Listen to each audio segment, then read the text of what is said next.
Hürmetli vatandaşlar, leksiyemizi davamlaştırımız. İkinci leksiya. Beijing bir haftada ikki qatim Amerikaga ogohlantirish berib, savdo urushi yuz bersa, har ikkala taraf ziyon tortadi deb ko'rsatdi. Mavzuli xabar 3-oyning 12-kuni Vanmetor betida e'lon qilindi. Xabar mundaq boshlandi. Amerika Qo'shma Shtatlarining prezidenti Trump birinchi oyda qasam berib vazifaga o'ltirgandan keyin nutqlarida, so'z iboralarida ko'p qatim Jungoning savdo faoliyatini aybladi.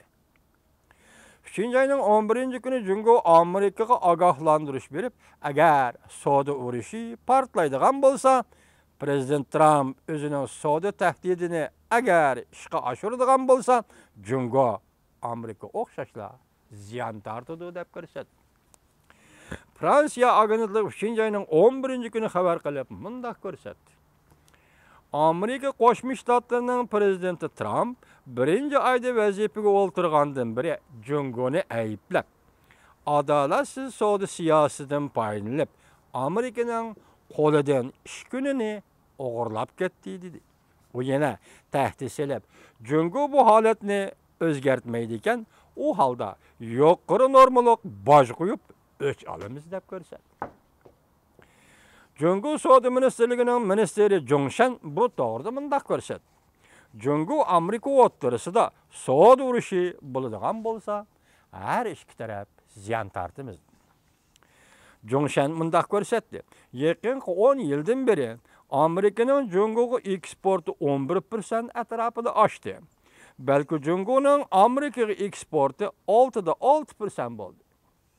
U yana mundaq ko'rsatdi. Jungo Amerikaning po'rchoq, mashina, Boeing aeroplani qatorli tovarlarni import qildi.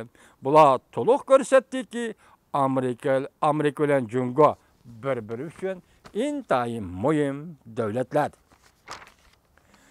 Germaniya agentligi xabar qilib mundaq ko'rsatdi. Jongshan yana mundaq dedi.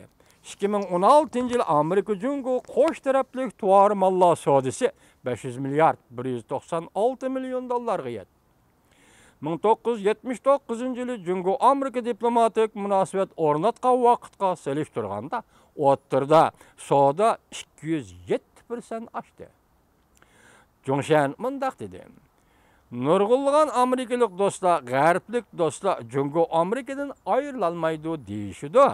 Lekin men o'ylayman, ular gapning yerimini to'g'ri qildi. O'xshashla Amerikami Jungodan ayrilolmaydi.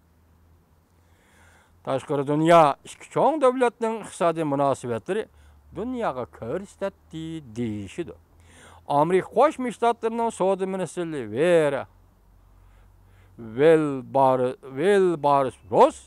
Wilbur Ross apandi 9-kuni mundaq ko'rsatdi. Amerika bilan Jungo va boshqa davlatlar o'rtasidagi savdo to'qinishi bir necha 10 yildan beri mavjud bo'lib keldi. Amerika faqat bugun zarba berishga boshladi. Xabarda mundaq ko'rsatildi. Jungo dunyoda eng zo'r tovar savdo davlati. Amerika bilan savdo ta'tir farqida yerim nisbatini egallaydi.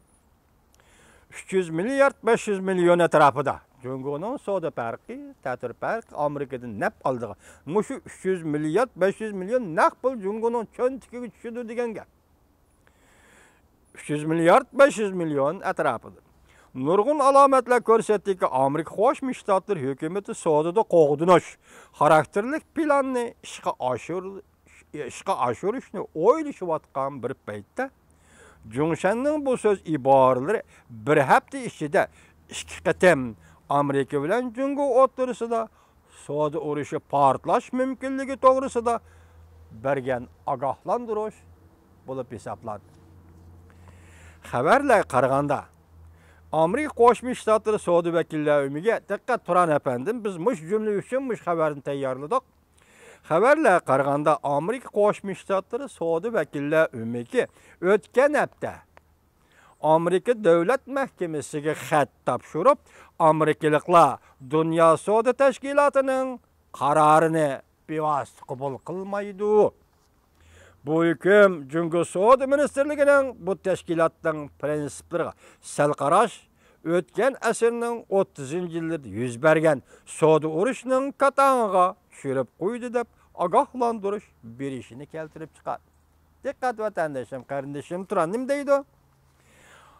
Amerika Qo'shma Shtatlarining soda vakillar umigi o'tgan hafta Amerika Davlat Mahkamasiga xat topshirib, Amerikaliklar Dunyo Soda Tashkilotining qarorini bevosita qabul qilmaydi.